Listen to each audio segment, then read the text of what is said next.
Fellow citizens, today the Electoral Commission of Zambia declared our 2026 general presidential election results. We stand before you with profound humility and gratitude to accept the mandate that you have given us, yet to continue serving you, the people of Zambia. Our first words are that of thank you.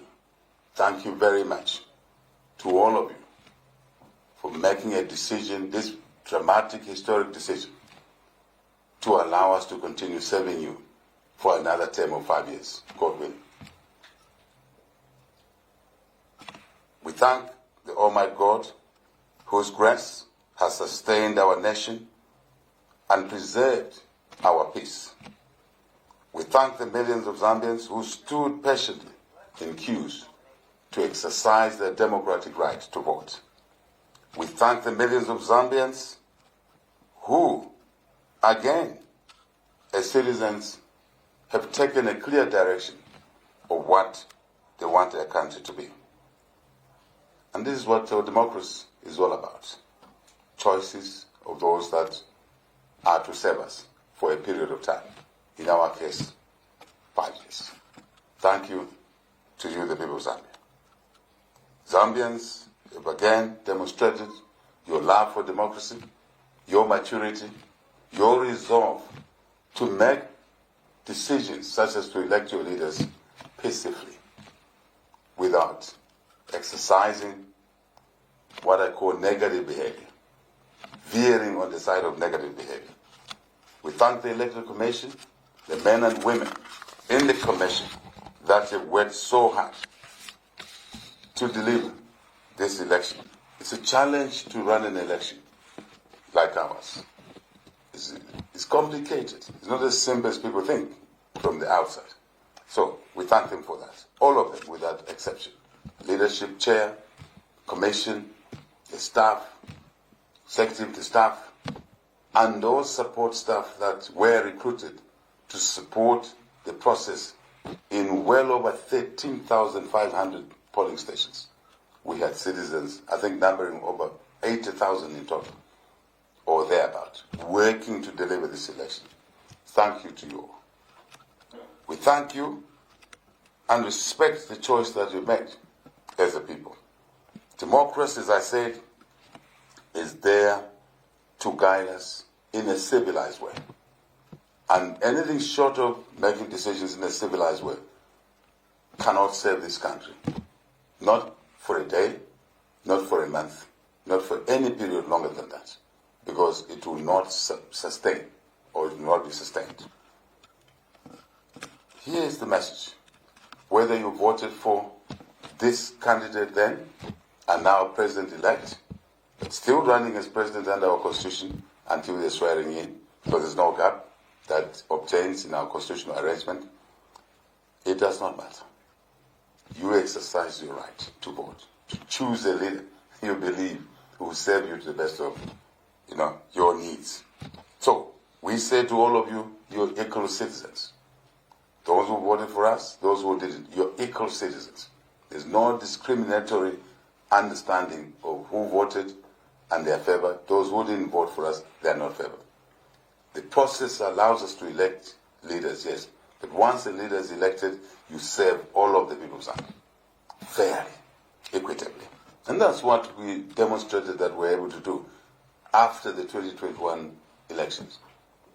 We delivered free education to all our citizens across board without choice or segregation. We have delivered CDF to build new classrooms, desks, water and sanitation, more teachers to help improve the pupil-teacher ratio, lower that, contrary to what it used to be years back, when a teacher may have to serve 150 pupils.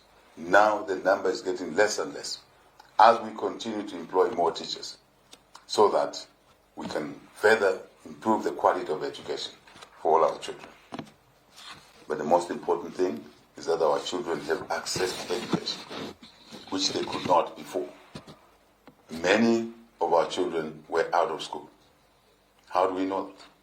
Once we introduced the free education policy, following our promises before 2021, we saw incrementally up to 2.6 million children have come back to school, including those who were elderly and could not complete their school for whatever reasons, but the circumstances did not allow. Some could have been financial, some could have been maybe a girl child got pregnant at grade 9 or so, but we have allowed, our policy has allowed any citizen to return to school, young, middle-aged, or whatever age. This is important, fellow citizens. And you know what I've always said, education is the best investment, it's the best equalizer and inheritance. And it's happening in your country. So, may I say, 5 years ago, you entrusted us with this responsibility.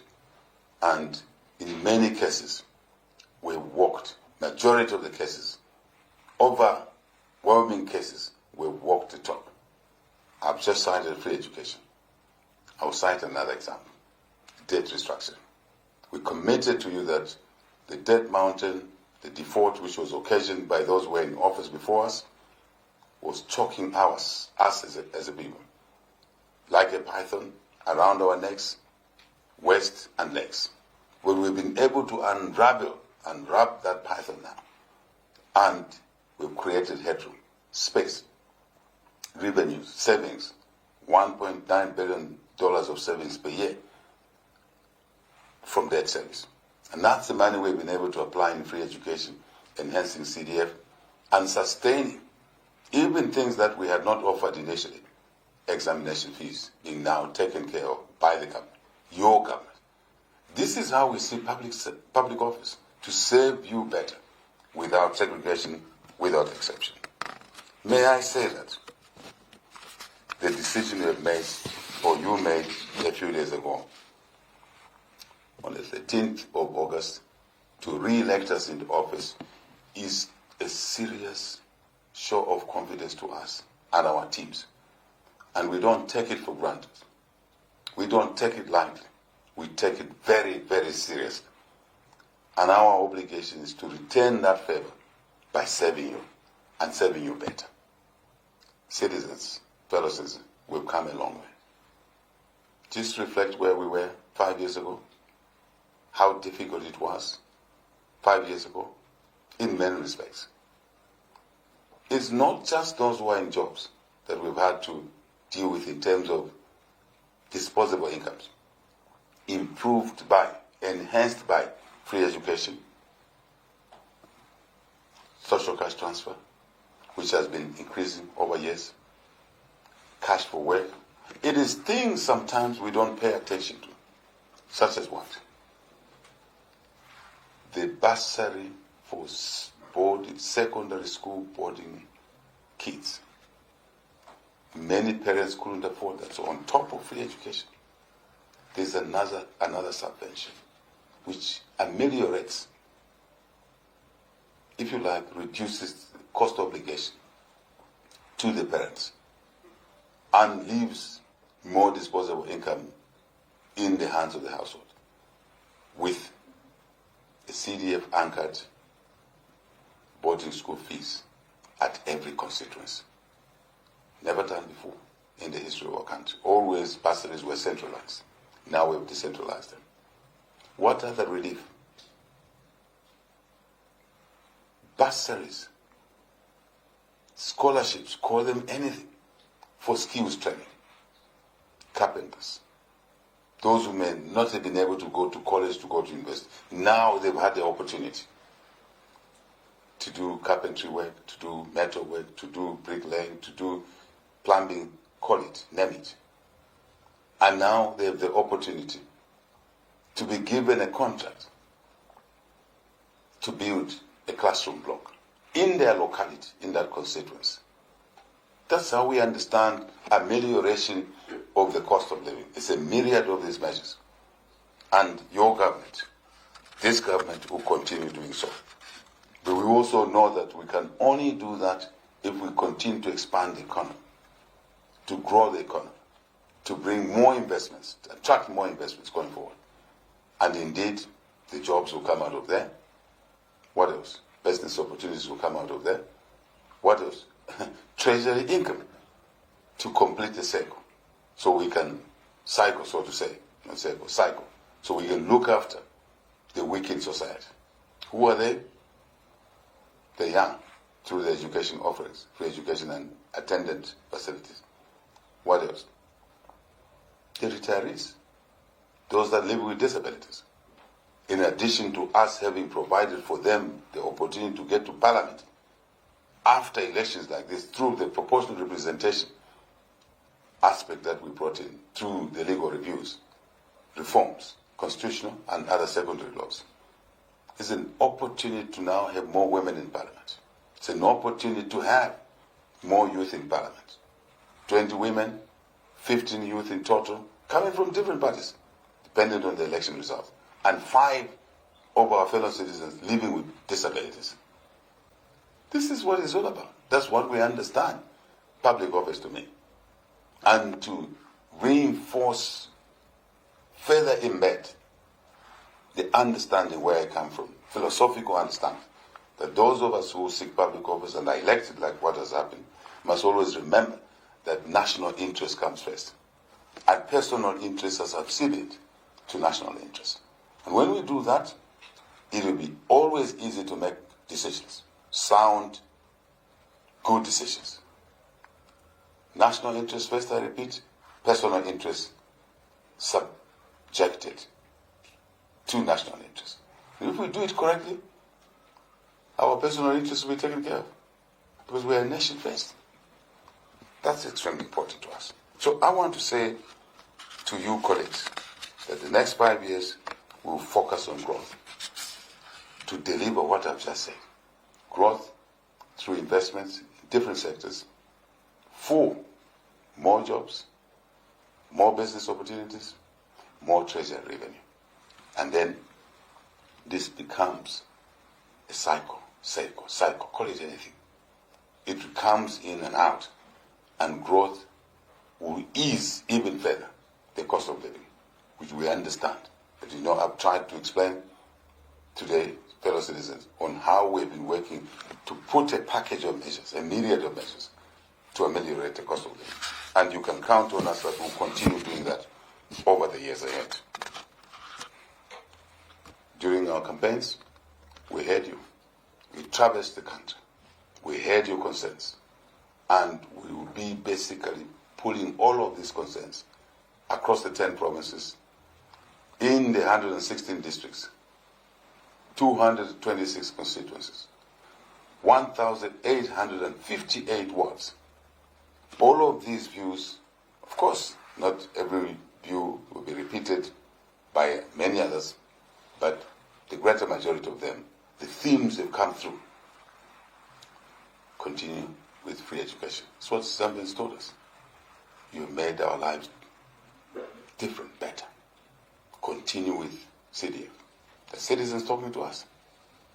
Don't withdraw cash for work. Take care of the farmers.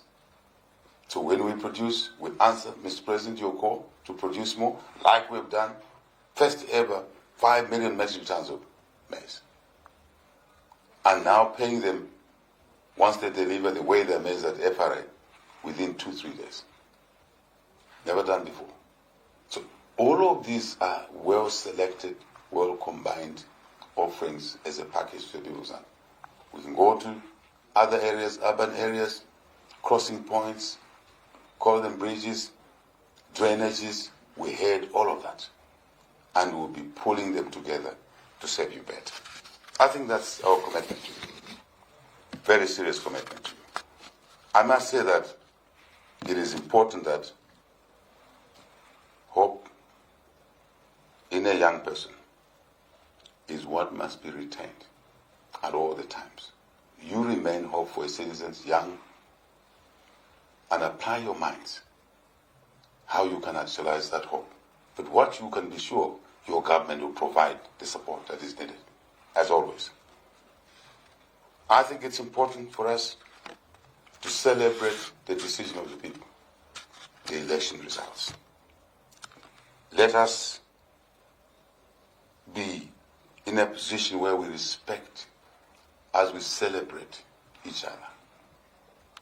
Why provoke a fellow citizen? Because you're a winner. So you think. For you who hasn't been elected, but you supported, okay, those who support those who have not been elected, do not provoke those who may be celebrating peaceably. But there is no winner here. There is no loser. We are all winners. Zambia is the winner. Public office is not competition to beat each other down physically, to match at each other. No. It's competition to serve through an election process, like what we're going through. Really, that is what is important. So we must celebrate with responsibility. We must, if we choose to be quiet and not provoke those who are celebrating. Those who are celebrating, don't injure somebody, don't damage somebody's property. That's not the spirit. Let us be responsible at all times. Because he or she who did not make the decision you made in the election is not your enemy. They're your brother, they're your sister, your uncle, auntie, they're your neighbor. More importantly, they're fellow citizens. I think that's important, where I stand. Let us protect our peace. Let us uphold law and order. And I want to be emphatic here. We should not allow our country to degenerate into bands of armed militias. At that point, that's crossing the line. Because once you start doing those things, you are injuring others. You're endangering the lives of others. And democracy means that where your freedoms end, other citizens' freedoms start from there. So you cannot do what you want in the guise of freedom, yet you injure others. Then you're not a true citizen of this country. You're not thoughtful about other people. So I want to assure this country that lawlessness has no place in this country. This country has opportunities for all. But amongst those opportunities, lawlessness is not one of them. Absolutely not. To bring a culture of guns in our country, militia-type behavior, what we see in other regions is alien to us. And I have said before that stability, peace, security, stability is the ingredient, is the environment, operating environment for development, for opportunity. Let us continue doing that.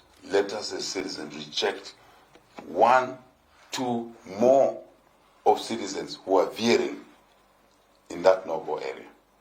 That's my message to the people of Zambia. But I can also assure you that your government will protect every citizen. That's the flip side of the coin. To save you, but also to protect you. That's our solemn duty embedded in our constitution, the Constitution of Zambia. We will defend the peace of our country. We will uphold its constitution. As I said, protect its people and safeguard our democracy. Allow our democracy to endure so others after us can inherit a society where opinions are respected. But even when we differ in opinions, they should never degenerate into fistfights or indeed gunfights. Very clear. There can be no development without peace. No enduring peace without justice. We also know that. Law and order. Rule of law. I touched on that. We must work harder. I want to emphasize this issue. As citizens, I observe the situation, circumstances out there, and I want to urge citizens to choose hard work than laziness. To be willing to take opportunities that come to earn your life by working, to support your needs by working. Let's be a country of producers as well. We can't just be a country of traders. You've heard me say this over and over. We have to be a country of producers so we can provide food for our families, for the communities that may not be able to farm. But they are important because they are markets for those who produce. Production hard work is not only anchored in agriculture. I've heard people say, oh, HH wants all of us to be farmers. No. Factory workers work hard. Teachers work hard. Lecturers work hard. Don't be the one that makes that kid fail an exam because you did not do your work. When I was offering nurses jobs along the way, during our campaign trail, I remember in one of the rallies I said, you are lucky you have a job. But let's agree that you not go to a ward and start playing with your phone when the patient is screaming in pain. I'm sure some of you remember that. That is a no-go area as well. You get an opportunity for a job, take it serious. Work hard. Save the patient. I remember even using the issue of fixing the drip properly. You fix the drip wrongly, it's painful, the patient is screaming, you go somewhere, sit in a chair, and you're on social media. Icona. That's not part of what we should be as citizens. Remember, even medical staff get sick. Today you're the health caregiver, tomorrow you're the patient. Would you want somebody to treat you like that? No. Absolutely no. So, public sector workers, let's earn our rights to work in the public sector. And I've said that work is not 8 hours to 17 hours. Work is what have we delivered on the working day. You also know my views. There is no working day. Every day is a working day because work has to be done. That's a cultural shift we would like to see in this country. Whatever work you do, it's of value. Kusiyana kwa ntchito, but value ni most. You remember an old musician, kwacha ni most. Kusiyana kwa ntchito, but kwacha ni most. I believe in that principle as well. But our duty is to continue creating opportunities for our people. We must protect our resources, those of us who work in the public sector. Even in the private sector environment, protect the resources, take care of them, grow them, so you can sustain your job, secure your job, and more importantly, create an extra job for somebody else. By manipulating, managing the resources that are at your disposal, efficiently, effectively. And that's what it's all about. We must ensure that our progress reaches every community and every household. Not some, but every household over time. Remember, development is not an event, it's a process. We walk through and we pass through many stages. You have once again entrusted us with the highest responsibility that a citizen can place upon a leader. That's what you've done. And we are humbled by this decision. Competition of staff, that's what it should be. That's what democracy is all about. But here we are. And we receive your trust, as I said earlier, with humility. We will never take your trust for granted. Never abuse your trust. Every day, every opportunity I have, I remind my wife that the Zambians elected HH to be the president, chief servant. And I must be available to Zambians more than just focusing on family. The family now is not just the HH family. It's the extended family. It's the 21 million Zambians that have bestowed us with this responsibility to work for them. And we take this seriously. And we embrace it with both our hands, our intellectual capabilities. But more importantly, the attitude, the state of mind, the framing of realization that this is a people's trust and it must be protected. It must be used to better someone's life in our country. So, I want to repeat, to those who voted for us, thank you for your confidence. To those who did not vote for us, thank you for your participation in the 2026 elections. respecting democracy. We will work every day to earn your confidence. Even though you didn't vote for us, that's your choice. Our job is to continue working for you so you can next time vote for the UPND. Reflect. What was the state of your children before free education was introduced? What was the state of a university student whose meal allowances were taken out and now they've been restored? Those monks and monks, how are they living? Certainly, people are saying, how is it that the president, sitting president, a very rare situation, has a close relationship with young people and the students? I believe it's the care, it's the love, it's the things that we've delivered for them which have changed their lives forever. You get education, your life has been changed forever.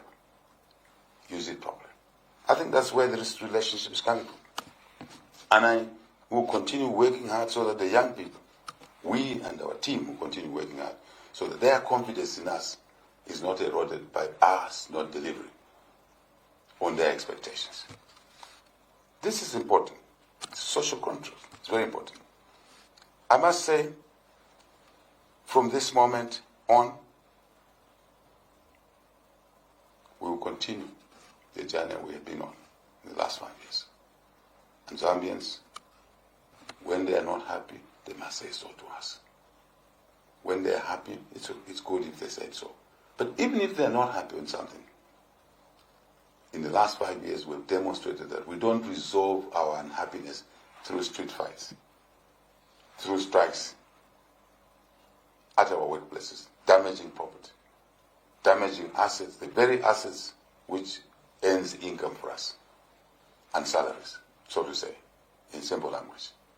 Let's protect the assets that are at our disposal so we can use them, and tomorrow those who are coming after us can use them. That's what I would ask. No winners, no losers. I've already said that. There's only one Zambia, one country, one destiny. Not two, but one destiny. Better lives for all. One Zambia, one nation, one people. That's what we are. I'll repeat that. One Zambia, one nation, one people. That's who we are. And we've endured with this spirit, even in great difficulties, droughts, some probably natural calamities, floods. We are always, and we should continue to be out for each other. We should be each other's keeper. And your government will always be there to close the gap, which only governments can close. And that's why governments are elected into office, to close those gaps that citizens, individual citizens, families may not be able to deal with. So, today, let us give thanks to God the Almighty for giving us good health, for keeping us alive, just to be alive, to breathe God's oxygen. Some go to bed the night before, they don't wake up the following day. We wake up. We should say thank you to God for allowing us to live on. As you know, He's the decider of our life. When He wants to take our lives, lives will go. But no human being must end someone's life prematurely. And I return to this malicious thing that is emerging in our country. You can't use the militias to seek public office, to acquire public office. Then you are looking for personal gain in public office, in the guise of serving the people. Actually, your interest to serve your interest. Your interest to serve your interest. It's English. Your interest to seek public office is not to serve the people, but your personal interest. So your interest is your interest, but disguising as seeking public office for people's interest. We should not do that. We should never say that is acceptable. It's a no-go area. And I'm happy Zambians are condemning this kind of stuff. It's alien to us. Absolutely alien to us. Let us pray that we continue, God continues to guide us as individuals, as families, as a nation. God should grant us wisdom to all the leaders at different levels. Family leaders, community leaders, church leaders, business leaders, civil society leaders, all of them.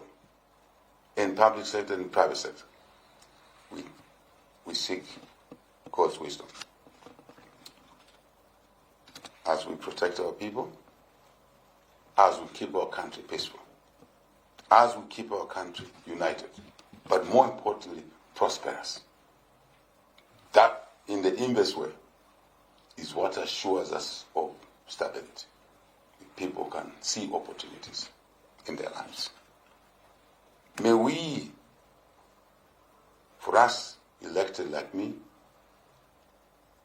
mayors, council chairpersons, president, yes, but mayors, council chairpersons, members of parliament, councillors, may we have the humility to serve the people of Zambia diligently, truthfully, but with hard work. The courage to do what is right. We seek God to give us that as well. And the strength to work together, teamwork, for generations yet unborn. Very important. And may Zambia continue moving forward in peace, in unity, for all our people to see some kind of benefit. God bless us all. God bless our country, Zambia. I thank you, fellow citizens.